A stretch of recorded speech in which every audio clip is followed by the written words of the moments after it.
Gələn ilin dövlət büdcəsində xam neftin bir barelinin orta illik satış qiyməti $65 səviyyəsində götürüləcək. Bunu təbii ehtiyatlar, energetika və ekologiya, əmək və sosial siyasət, səhiyyə, beynəlxalq münasibətlər və parlamentlər arası əlaqələr komitəsinin birgə iclasında Maliyyə naziri Sahil Babayev deyib. Maliyyə naziri gələn ilin dövlət büdcəsində iqtisadi inkişaf, kapital qoyuluşunun təmin edilməsi, infrastrukturun daha da yaxşılaşdırılması üçün geniş təminatın nəzərdə tutulduğunu da bildirib.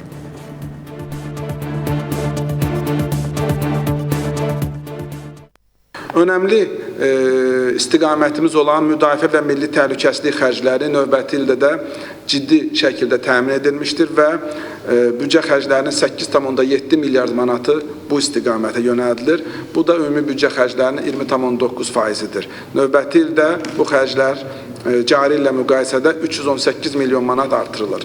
İqtisadi fəaliyyət xərcləri 7,9 milyard manat və ya büdcə xərclərinin 18,8% olaraq qiymətləndirilir və son 5 ildə bu istiqamətdə də xərclərimiz 895 milyon manat və ya 13% artmışdır. Bunun daxilində dövlət əsaslı vəsait qoyuluşu 2,7 milyard, böyük qayıdış proqramı 3,5 milyard, digər layihələr 1,7 milyard manat olaraq proqnozlaşdırılır.